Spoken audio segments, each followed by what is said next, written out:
E eu quis começar com esse cântico do Asaf, que fala muito no meu coração, porque esse chamado, ele soou no meu coração quando eu tinha 18 anos de idade, e eu me entreguei ao Senhor 100%, e estou me entregando ao Senhor 100% até hoje, nos meus 35 anos, e não me arrependo de ter consagrado ao Senhor os melhores anos da minha vida, em servir ao propósito em favor dos homens.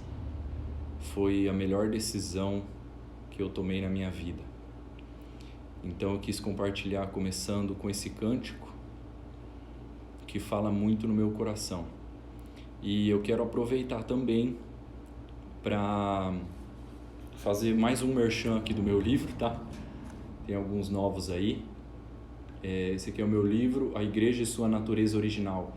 Aqui eu procurei colocar e registrar verdades revestidas de um caráter fundamental para que a gente seja a igreja que Deus quer, tá? E talvez esse conteúdo seja uma das minhas grandes contribuições ao corpo de Cristo, aqui em Agudos, região e as outras partes do Brasil e fora dele, onde eu tenho circulado e o Senhor tem me enviado, sempre compartilhando esse conteúdo. Por isso a minha dedicação e esmero a escrever esse livro, que eu já comecei também a traduzir para o espanhol, se Deus permitir, no final do ano, se Deus permitir, eu levo para os peruanos em espanhol, e também tenho o projeto de escrever o volume 2 desse livro aqui, que eu vou tratar de mais 2 eixos principais, que é a maturidade e dons e ministérios. E ali eu vou tentar colocar um questionário sobre dons e ministérios para que os irmãos possam fazer um mapeamento do seu dom. Vou falar do encargo de presbítero e diácono, o que como funciona, o que faz, como ser experimentado, como receber a imposição de mãos, por que receber a imposição de mãos, formação de novos obreiros e tudo mais. Espero conseguir fazer isso até o final do ano. Amém. Irmãos, Dani Leite de BH, abraço para você, meu irmão. Bênção ver você por aqui. Muito bem. Irmãos, nós estamos com o tema frutificação, e para introduzir o assunto, eu vou ler 2 textos, tá? O primeiro texto fala do ensino de Jesus. E esse texto é de João, capítulo 15, versículo 16, que diz assim: Não fostes vós que me escolhestes, pelo contrário, eu vos escolhi a vós outros, e vos designei, para que vades e deis fruto, e o vosso fruto permaneça, a fim de tudo quanto pedirdes ao Pai em meu nome, Ele vô-lo conceda. Irmãos, esse texto, Jesus está falando a respeito de um fruto diferente, um fruto que permanece. Que fruto é esse que permanece? O fruto que permanece é aquele fruto que tem uma semente dentro, porque essa semente vai ser semeada em uma outra terra, vai produzir um outro fruto que tem uma semente dentro, que vai ser semeada em outra terra, que vai frutificar em outro fruto que tem uma semente dentro e vai frutificar em outro fruto. Isso é um fruto que permanece. Por que ele permanece? Porque ele não morre em um fruto só, porque ele tem uma semente que ele carrega dentro dele, que dá outro fruto com uma semente dentro, que vai dar outro fruto com uma semente dentro. Esse é um fruto que permanece. É por isso que Jesus nos mandou fazer discípulos, batizando e ensinando. E esses discípulos vão fazer outros discípulos e vão batizar esses novos discípulos e ensinar esses novos discípulos. E aí nós teremos um fruto que permanece, discípulos que fazem discípulos. Hoje eu estava numa reunião com 2 localidades do Peru, compartilhando com eles uma palavra que eles tinham me pedido, e eu estava contando o testemunho do que nós experimentamos aqui em Agudos, né? Onde o Daniel Souza pregou o evangelho para o Toninho, batizou o Toninho e começou a ensinar o Toninho. Aí o Toninho pregou o evangelho para mim, me batizou, começou a me ensinar. Eu preguei o evangelho para o Brás, batizei ele e comecei a ensinar. E ele pregou o evangelho para o Tiago, batizou o Tiago e começou a ensinar o Tiago. O Tiago pregou o evangelho para o Jadson, batizou o Jadson e começou a ensinar. E o Jadson pregou o evangelho para o Paulinho, batizou o Paulinho e começou a ensinar o Paulinho. E o Paulinho pregou o evangelho para o William, batizou o William e começou a ensinar o William. Então isso é um fruto que permanece, porque é um fruto que tem uma semente dentro, que vai produzir outro fruto, então ele não morre, ele permanece, porque é um fruto que tem uma semente dentro, que vai produzir novos frutos. Então nós temos essas gerações de discípulos, que é um fruto que permanece, é justamente o que Jesus está falando em João 15, um fruto que permanece. Irmãos, Jesus nos escolheu para que a gente dê fruto, e fruto que permaneça. Amém? Ainda dentro dessa introdução, eu quero ler mais um texto, que é o ensino apostólico sobre a frutificação. 2 Pedro capítulo 1, versículo 8, diz assim: porque estas coisas, existindo em vós, e em vós aumentando, fazem com que não sejais nem inativos, nem infrutuosos no pleno conhecimento de nosso Senhor Jesus Cristo. Então eu vejo aqui, irmãos, uma preocupação apostólica para que cada discípulo não seja nem inativo e nem infrutuoso.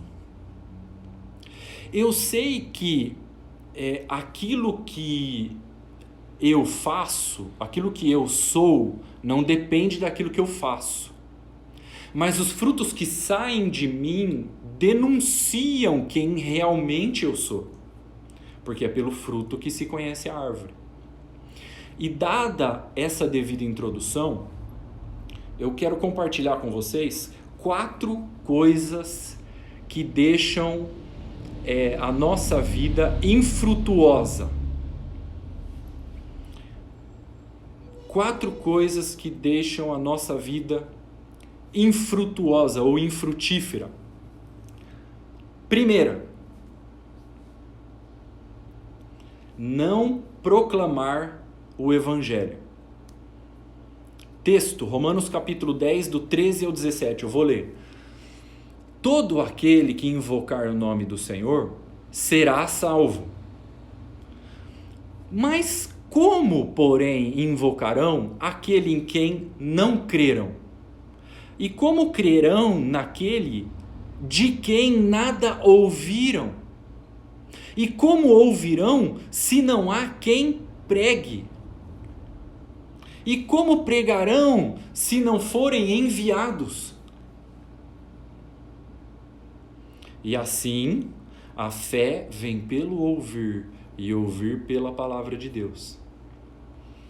Então, esse é o primeiro ponto que eu gostaria de colocar aqui, que deixa a nossa vida infrutífera. Não proclamar o Evangelho. Se você não proclamar o Evangelho, você vai ser um discípulo infrutuoso, inativo, infrutífero. Não tem como fazer discípulos sem proclamar o Evangelho. Não tem como, porque a fé vem pelo ouvir.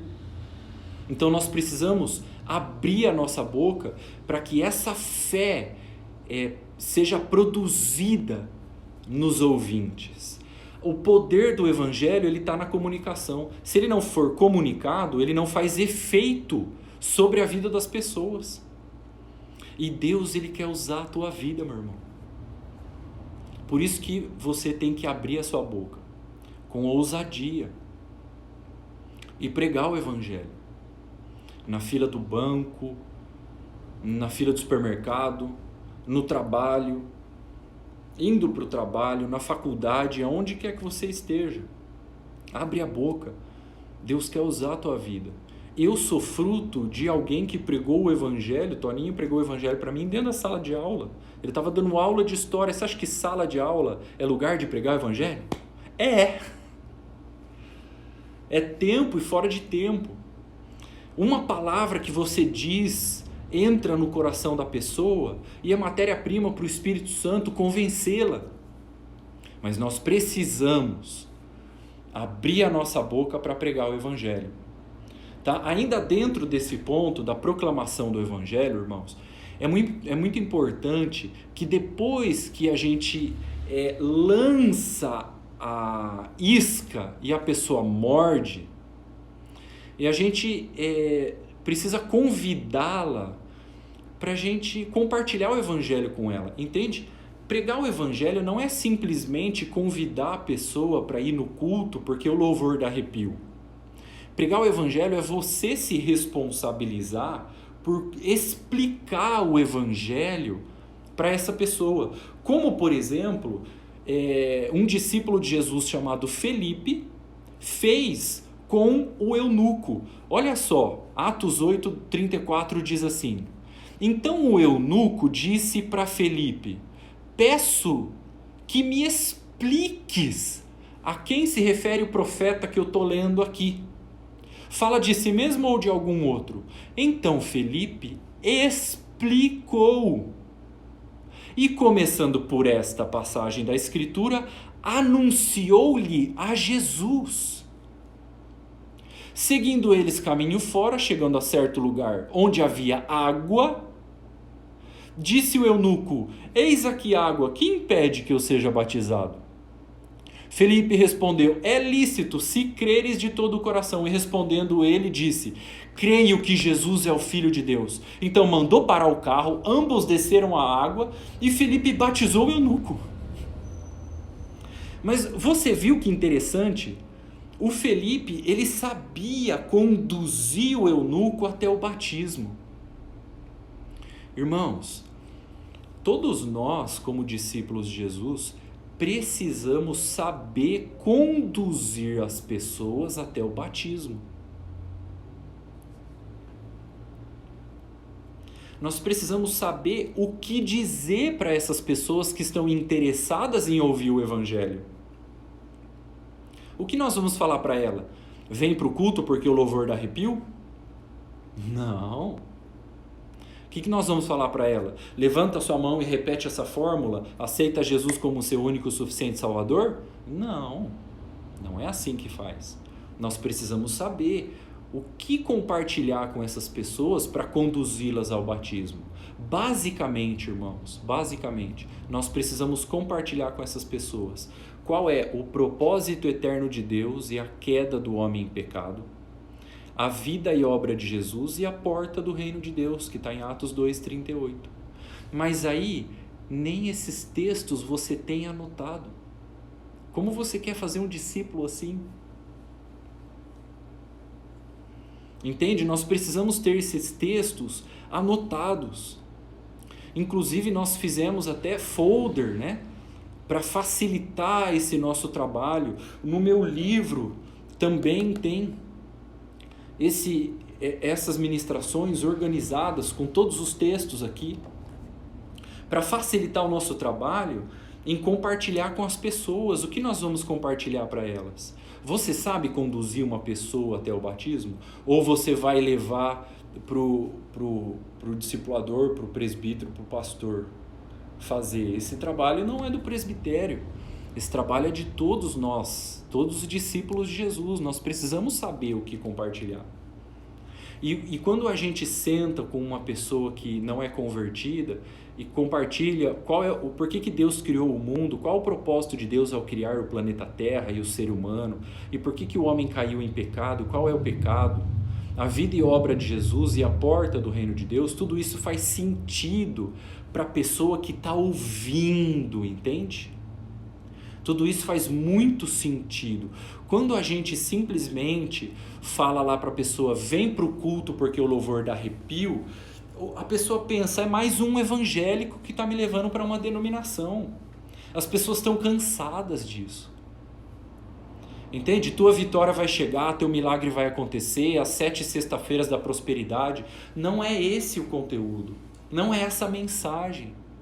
Nós precisamos saber o que compartilhar, o que dizer para essas pessoas. Então é importante que cada discípulo, eu recomendo que os discipuladores façam esse trabalho com seus grupos caseiros. Equipem todos os discípulos do seu grupo discipulador com esses textos do propósito eterno de Deus, a queda do homem, a vida e obra e a porta do reino. Para que todos tenham esses textos anotados e todos estejam equipados para compartilhar o Evangelho com qualquer um interessado que aparecer. Nós precisamos, como Felipe nesse texto de Atos 8 que eu li aqui, saber conduzir uma pessoa até a porta, até o arrependimento, o batismo e receber o Espírito Santo.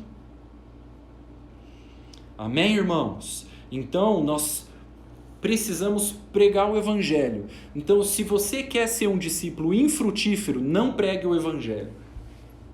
Tá? Esse é o primeiro ponto que nos deixa discípulos infrutíferos, não pregar o Evangelho.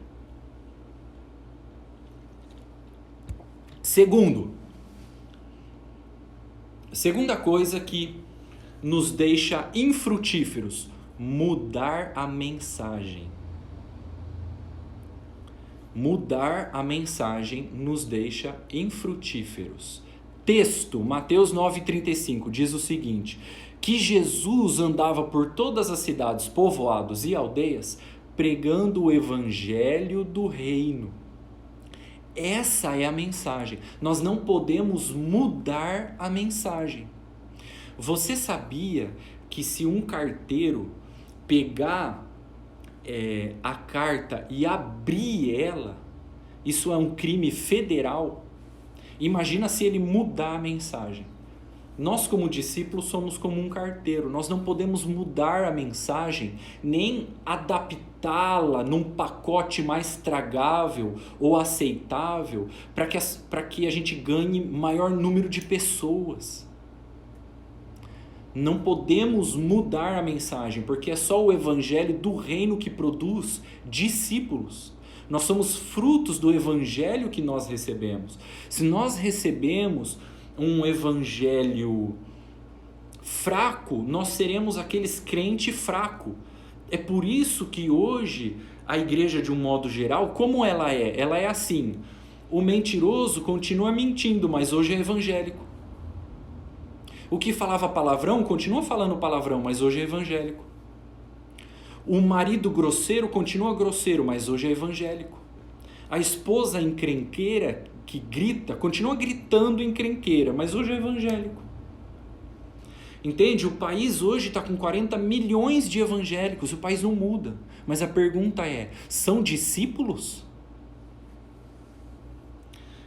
Qual foi o evangelho que pregaram para essa gente?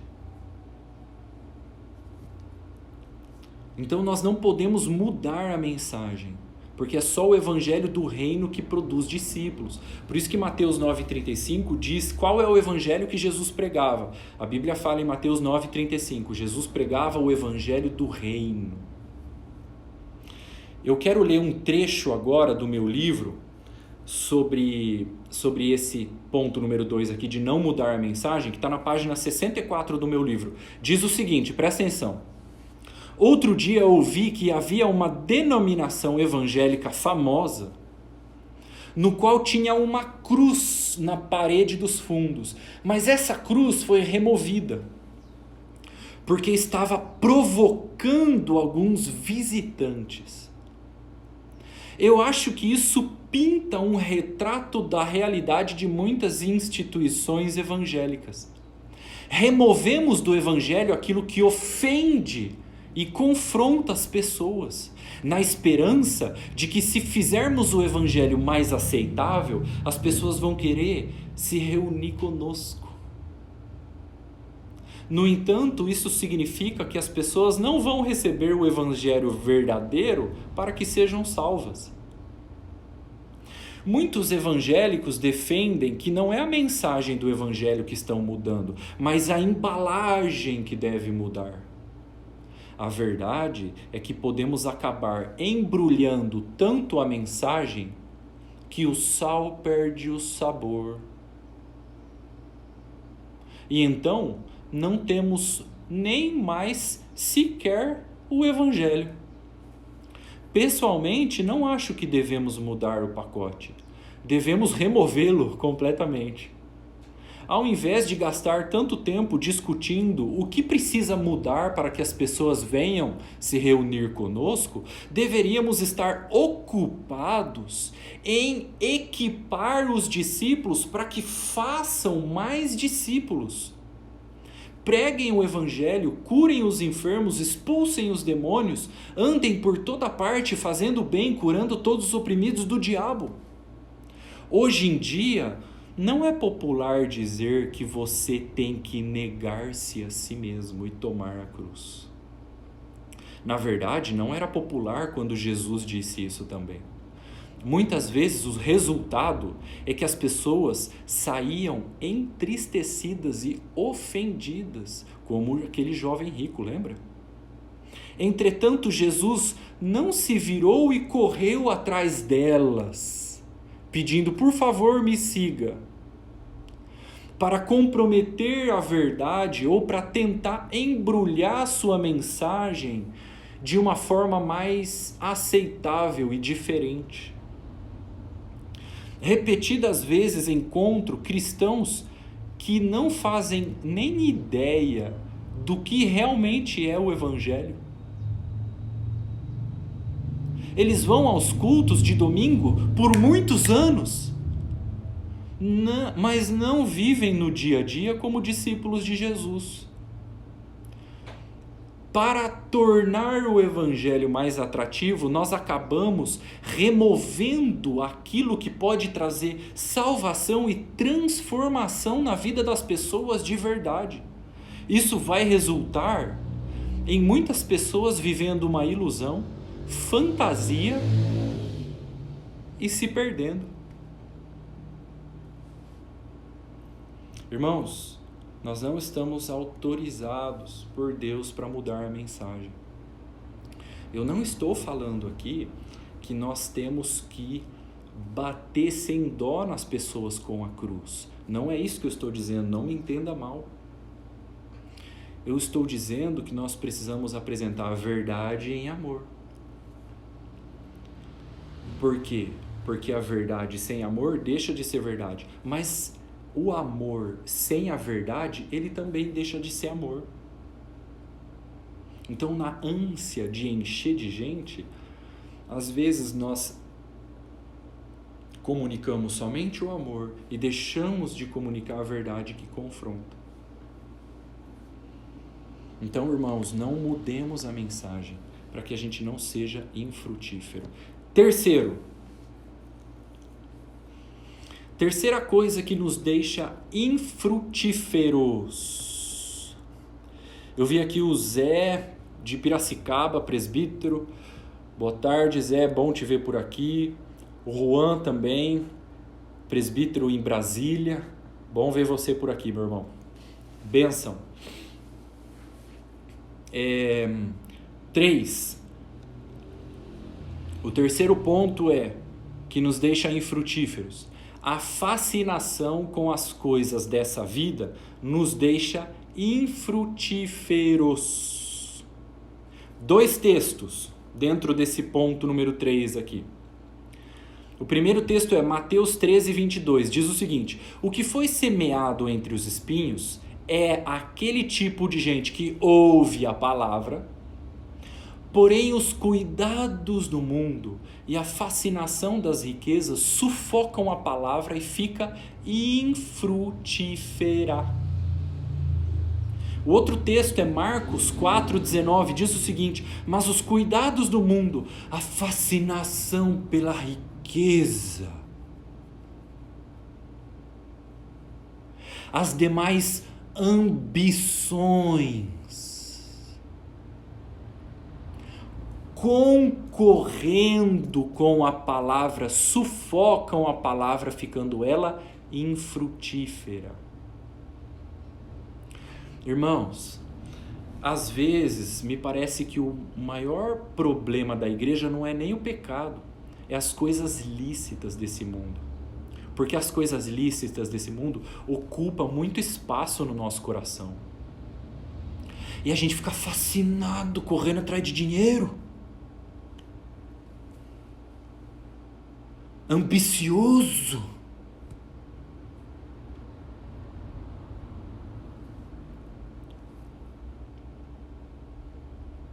Ansioso com as coisas lícitas.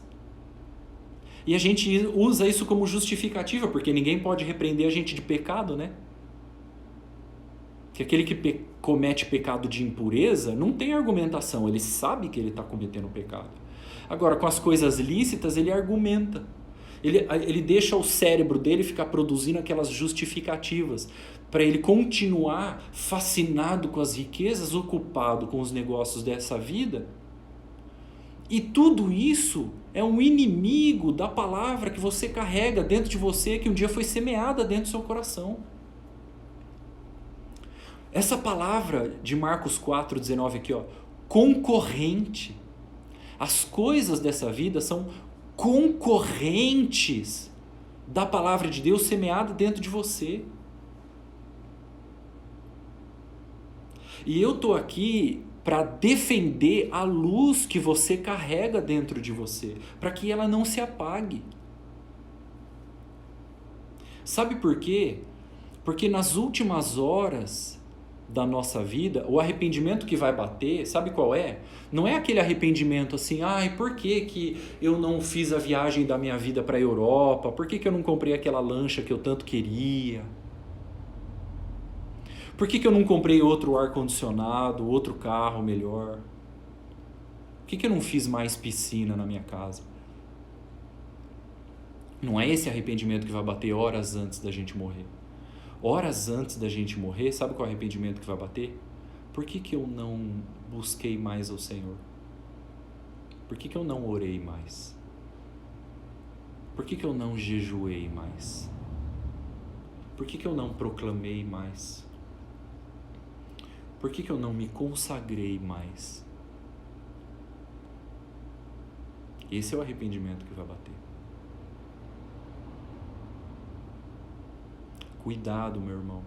A fascinação com a riqueza, as ambições pelas coisas dessa vida, é um concorrente e ela tem o objetivo de sufocar a luz que você carrega dentro de você. Se você já está trazendo aqueles argumentos, eu não tenho tempo, eu trabalho demais, eu estou cansado demais para buscar o Senhor. Os negócios dessa vida já fascinaram você. Sabe qual que é a estratégia do diabo hoje? É a mesma estratégia de Faraó, lá com o povo lá que estava escravizado. Olha só o que diz em Êxodo capítulo 5. Naquele mesmo dia, pois, deu ordem Faraó aos superintendentes do povo e aos seus capatazes, dizendo: daqui em diante, não torneis dar palha ao povo de Israel, para que eles façam tijolos como antes. Eles mesmos vão e ajuntem para si a palha. E exigireis deles a mesma conta de tijolos que antes faziam. Nada diminuireis deles. Eles estão ociosos e por isso clamam: vamos, sacrifiquemos ao nosso Deus. Você viu a estratégia de Faraó? A estratégia de Faraó era entupir o povo de Deus de trabalho para que eles não tenham tempo para se consagrar e buscar o Senhor. Não parece com os nossos dias, irmãos?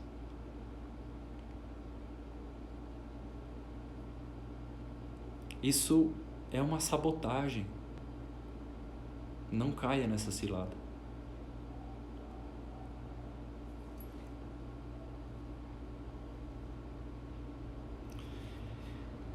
Eu não estou dizendo para você largar o emprego. Eu estou dizendo para você administrar melhor o seu tempo. Faça alguma coisa. O que você tem feito? Você deixa a rotina te engolir todos os dias? Sempre com a mesma justificativa: não tenho tempo, eu estou muito cansado. Faça alguma coisa. O que você está fazendo? Isso só está sufocando a palavra que está dentro de você.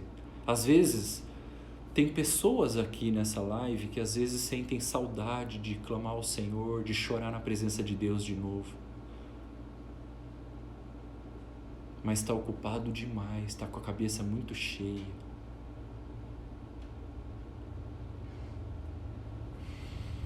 O Josimar está nos lembrando de um texto aqui, de Mateus 6,33. Buscar em primeiro lugar o reino de Deus e todas aquelas demais coisas de beber, comer e vestir nos serão acrescentadas. Não ande ansioso, meu irmão. Vai ficar infrutífero. 4 e último. O quarto ponto, a quarta coisa que nos deixa infrutíferos: viver para si mesmo. Isso nos deixa infrutíferos. Texto, eu vou ler aqui. 1 Coríntios 9, do 19 a 23. Porque sendo livre de todos, Paulo dizendo, olha só, sendo livre de todos, fiz-me escravo de todos, a fim de ganhar o maior número possível. Procedi para com os judeus como judeu, a fim de ganhar os judeus. Para com os que vivem sob o regime da lei, como se eu mesmo assim vivesse, para ganhar os que vivem debaixo da lei, embora não esteja eu debaixo da lei. Aos sem lei, como se eu mesmo o fosse, não estando sem lei para com Deus, mas debaixo da lei de Cristo, para ganhar os que vivem fora do regime da lei. Fiz-me fraco para com os fracos, com o fim de ganhar os fracos. Fiz-me tudo para com todos, com o fim de, por todos os modos, salvar alguns. Tudo faço por causa do Evangelho. Guarda essa palavra, causa do Evangelho. A causa do Evangelho. Com o fim de me tornar cooperador com ele. Guarda essa palavra, meu irmão. Por quê? Porque o Evangelho é justamente você viver para Deus em favor dos homens. A nossa vida, ela ganha significado quando vivemos por uma causa. Noé teve uma causa, Moisés teve uma causa, Davi teve uma causa, Neemias teve uma causa, os profetas teve uma causa, João Batista teve uma causa, Jesus teve uma causa, os apóstolos tiveram uma causa, a igreja hoje tem uma causa. Nós temos que ser uma igreja que congrega uma causa e não congrega necessidades. Eu necessito disso, eu tô carente, eu necessito, Por quê? Porque Deus não patrocina uma igreja que congrega necessidades, Deus patrocina uma igreja que congrega causa, propósito. Se você não tem uma causa, você é andarilho e não peregrino. Se você não tem uma causa, você é fugitivo, não enviado. Trabalhar para sustentar a casa, ganhar dinheiro, construir família e criar os filhos é tua obrigação, não é uma causa.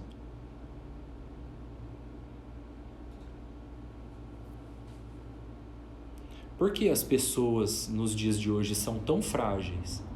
Porque elas não têm uma causa pela qual elas vivem, pela qual elas acordam a cada manhã. Por que você acorda a cada manhã? Quando você descobre a sua causa, isso te torna uma pessoa antifrágil. Por que nós estamos hoje vivendo numa geração tão fragilizada? Floquinho de neve, Nutella, Dodóizinho, ursinhos carinhosos, Peter Pan. Já viu o discípulo Peter Pan? Você sabe o que é um discípulo Peter Pan, não? Já assistiu Peter Pan? Lembra desse desenho? O desenho do Peter Pan, qual era o problema dele? O problema é que ele era um menino, não passava de um menino, esse que era o problema dele. Ele não queria enfrentar as responsabilidades da vida adulta. Então o que ele fez? Ele criou um universo paralelo chamado Terra do Nunca, onde ele fugia para lá para ele não enfrentar as dificuldades e as responsabilidades da vida adulta. E lá na Terra do Nunca ele podia ficar chupando pirulito e ser menino para sempre. Então hoje nós estamos vivendo numa geração de Peter Pan, porque não quer enfrentar as responsabilidades da vida adulta, não quer crescer, como o Jaime está falando aqui, ó, de Botucatu. Oramos por Botucatu hoje, viu, Jaimes? Amanhã nós estamos juntos de novo. Nós estamos vivendo numa geração de Peter Pan porque não quer enfrentar as lombadas da vida adulta. Lembra aquele texto de Eclesiastes que fala assim: não diga que os dias passados foram melhores do que esse, porque não existe sabedoria nisso. Você já viu as pessoas dizendo: eu tenho tanta saudade quando eu era criança? Por que as pessoas dizem que tinha saudade de quando eram criança? Porque quando era criança não tinha responsabilidade. Mas não tem sabedoria nenhuma querer voltar a ser criança irresponsável. Não existe sabedoria nisso. Nós vamos enfrentar as lombadas da vida e as dificuldades e as responsabilidades da vida adulta, senão a gente vai virar um Peter Pan. Por que as pessoas são infelizes? Porque a felicidade ela está vinculada à fertilidade. Mas que proveito tem ser fértil para si mesmo? Esse egoísmo e esse egocentrismo é uma autossabotagem. Sabe por quê? Porque prosperidade não é você ter luxo, conforto e dinheiro. Prosperidade é você fazer a diferença na vida dos outros. Isso é prosperidade. Quer ver? Tiago capítulo 5, 19 e 20 diz o seguinte, olha só. Meus irmãos, se algum dentre vós se desviar da verdade e alguém o converter, sabei que aquele que converte o pecador do seu caminho errado, salvará da morte a alma dele e cobrirá multidão de pecados. Isso é prosperidade, está fazendo diferença na vida dos outros. Se alguém converter o pecador do seu caminho errado, salvará a alma dele da morte e cobrirá a multidão de pecados. Deus quer usar a tua vida para converter o pecador, meu irmão. Por que as pessoas andam tão cansadas? Porque elas estão cansadas de carregar um fardo, de viver uma vida inútil e egocêntrica, que vive para si mesmo e não serve o próximo, não tem uma causa.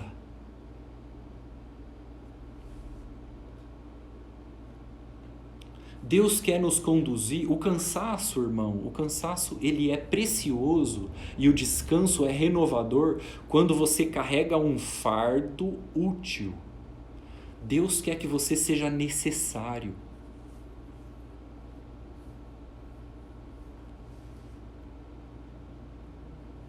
Se na sua rotina não tem espaço para o próximo, se você não se dedica para servir o propósito de Deus em favor dos homens, você vai começar a experimentar aquele cansaço de carregar um fardo inútil, que não é necessário e não serve para nada. Um peso morto nesse mundo. Amém, meus irmãos? Eu estava orando e a respeito dessa palavra, o Senhor me deu uma palavra profética. Em Neemias, capítulo 6, Neemias tinha uma causa, ele tinha um propósito, que era reformar o templo, os muros caídos, as portas queimadas de Jerusalém. Só que ele sofria alguns ataques. Olha esse ataque que ele sofreu no trabalho que ele estava fazendo. Tendo ouvido Sambalate, Tobias e Gesem, que eram inimigos dessa edificação do templo de Jerusalém, que Neemias estava reconstruindo, e o resto dos nossos inimigos, quando eles ouviram que eu tinha edificado, Neemias falando, que eu tinha edificado o muro, e que nele já não havia brecha nenhuma, ainda que até este tempo não tinha posto as portas nos portais, Sambalate e Gesem me mandaram dizer: vem, Neemias, vamos nos encontrar nas aldeias no Vale de Ono. Guarda essa palavra, Vale de Ono. Ponto.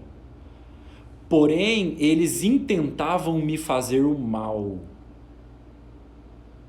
Enviei-lhes mensageiros a dizer: estou fazendo grande obra, de modo que não poderei descer.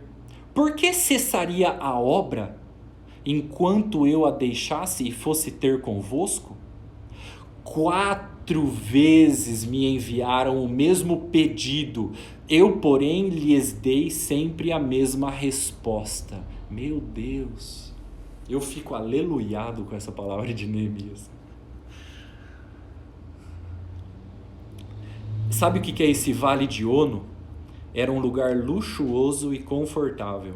Neemias já estava trabalhando há muitos anos, estava cansado.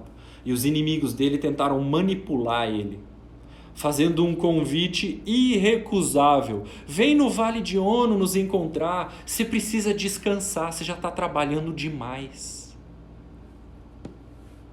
no seu ministério. Vem descansar um pouco, Neemias. 4 vezes Neemias foi atacado com essa manipulação. Neemias negou. Ele tinha uma causa. Ele tinha um propósito. E o Espírito Santo diz para algumas pessoas que estão nessa live hoje: você está distraído com o Vale de Ono. Com uma vida luxuosa, confortável, fascinado com as riquezas, ambicioso. Não te distraia, diz o Senhor. Eu te chamei, eu te designei para que você dê fruto, o teu fruto permaneça. Não argumente, não justifique, te arrependa, te posiciona, diz o Senhor. O chamado que um dia você ouviu, eu faço ressoar novamente no teu coração nessa noite, diz o Senhor. Vem, eu te enviarei, eu te capacito. As pessoas que você impor as mãos, elas serão curadas. O lugar onde você entrar será abençoado. A palavra que você proclamar frutificará. Em nome de Jesus. Em nome de Jesus.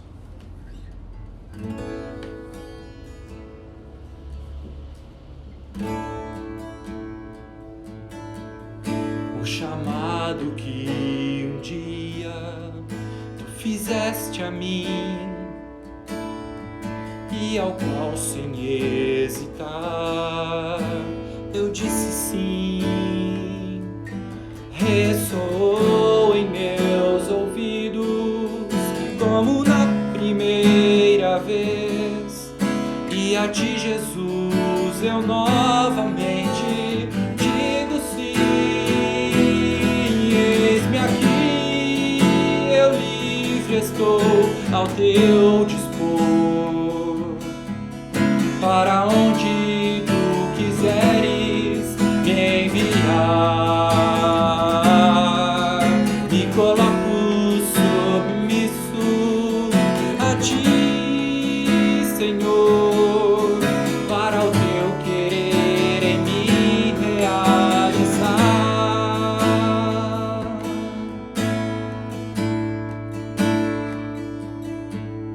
O chamado que um dia tu fizeste a mim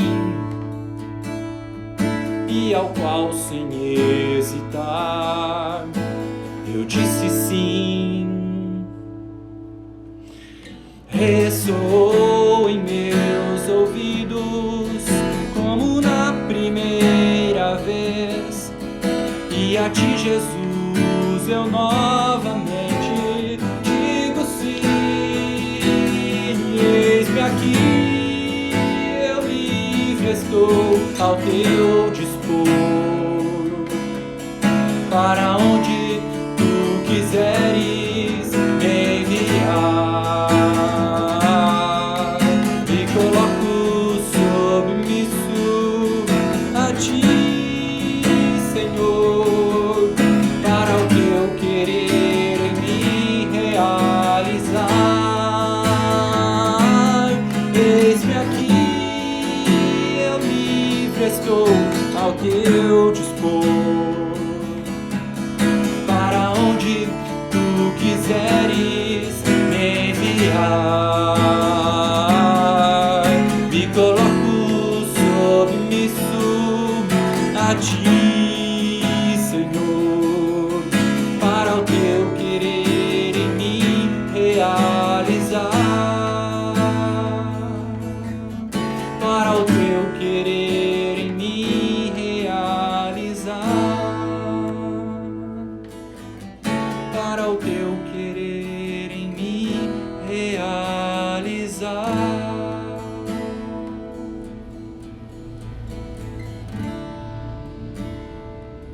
Glória a Deus, bênção meus irmãos. Glória a Deus, Everton, bênção te ver. Cris, eis-me aqui, Senhor. Josimar, aquele que não frutifica é cortado, lançado fora. Ô Jesus. Dani Leite, dizemos sim, Senhor, para te seguir e servir, Jesus. Suzana, amém, glória a Deus, quero ser útil para o Senhor. Amém, Suzana, eu também. Paulinho, benção de palavra, Márcio, glória a Deus. Dani Leite, benção. Denise, amém, glória a Deus. Dani Tognon, amém. Cris, glória a Deus.